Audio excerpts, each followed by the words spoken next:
Global happenings today. We communicate. We analyze global news.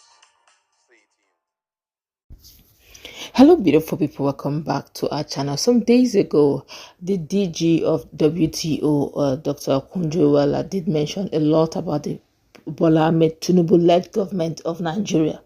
She said quite a lot. PeterObi countered. Most Nigerians reacted. If you check our playlist, you get to see all of that reaction. Well, it looks as if all is not done yet. The United States have also decided to respond to the statement she's made and what is truly going on, what is available on ground real time in Nigeria. Before we go into the news proper, kindly subscribe to our channel. Now, according to the news, report has it that the United States of America has contradicted Director General of the World Trade Organization, WTO, that's Dr. Ngozi Okonjo Iweala, over the state of Nigerian economy, saying that the new minimum wage of 70,000 naira has been undermined by the continued depreciation of the naira. Ngozi Okonjo-Iweala had on August 14, 2025, commended President Tinubu's administration's reforms by restoring stability to Nigeria's economy. She said, and I quote, "You cannot really improve an economy unless it's stable. The president and his team have worked hard to stabilize the economy. The reforms have been in the right direction. The next step is growth, alongside building social safety nets, so those feeling the pinch of reforms can get support." Now, the former finance minister said in Abuja after a meeting with Tinubu in the villa. However, in contrast, reports on human rights practices released by the Department of State Bureau of Democracy, Human Rights and Labor, the U.S. also identified lengthy pre-trial detention and delays as major challenges facing justice delivery in Nigeria. The report also said that the new minimum wage of 70,000 naira had been undermined by the continued depreciation of the naira. It also noted that the new wage, pegged at about $47.9 per month, had lost its value due to the naira trading at over 1,500 to the dollar. The report, which added that firms with fewer than 25 workers did not benefit from the wage increase, stated that the national minimum wage amendment at 2024 doubled the minimum wage to 70,000 naira, which is about $47.9 per month. Despite the increase, currency devaluation meant the minimum wage was no longer higher than the poverty income level. Many employers had fewer than 25 employees, so most workers were not covered. The law provides a national minimum wage for employers with 25 or more full-time staff, with exemptions for seasonal agricultural workers, part-time employees, and commission-based roles. And the U.S. report further observed that some states had declined to implement this law, citing financial constraints, and also pointed out gaps in enforcement. It stated, and I quote, "The law did not define premium pay or overtime and prohibited excessive compulsory overtime for civilian government employees, stressing that the government rarely effectively enforced minimum wage and overtime, while penalties were low and not commensurate with other crimes such as fraud."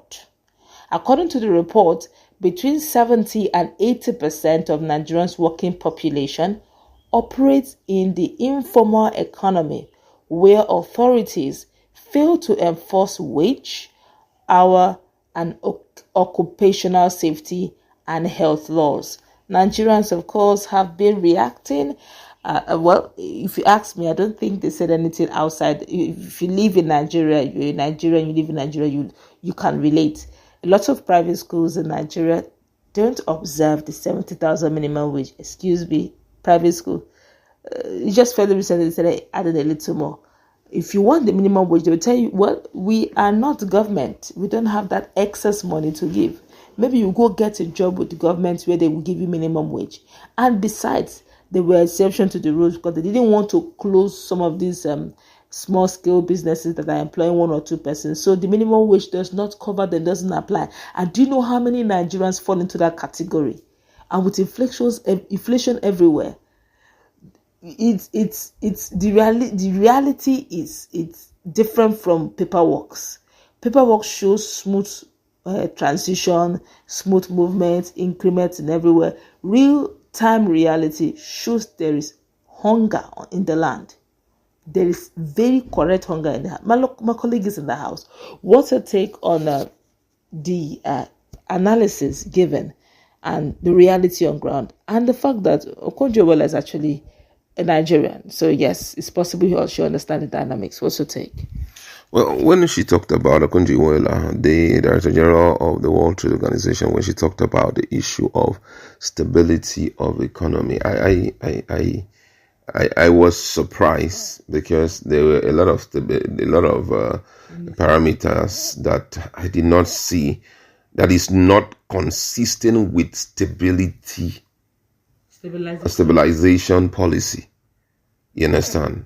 Like in the area of when you're talking about stability, economic stability, you're talking about zero fluctuation. The area, the percentage of employment is at least a dual percentage, that is increasing.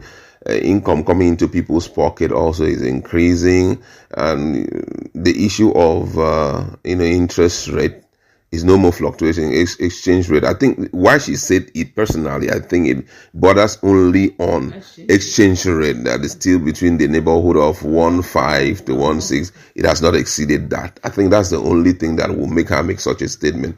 But when we talk about stability as a whole, it goes beyond what she said, And I feel that being that she's part of Nigeria and all of that. Now, in terms of the value of the money in Nigeria doesn't even have any value again. They just increase salaries of these guys as workers, civil servant. And you look at it, 70,000 naira can't afford anything in Nigeria right now. There is this escalation in the prices of virtually everything: housing, food product. A bag of rice then was about 25,000. Minimum wage was 30,000, and now of rice now is about 70 or more. Is now 70,000. No, 79,000. You understand? So all of that, for me, when she said it, I was shocked. Why she made that statement. But be that as it may, I think according to her, what President Bola Tinubu should be very emphatic about is growth for businesses, because if we must tell ourselves the truth, businesses are not growing the way it should grow. You understand? Because of, number one, patronage has really reduced because of the value of naira. It has really reduced.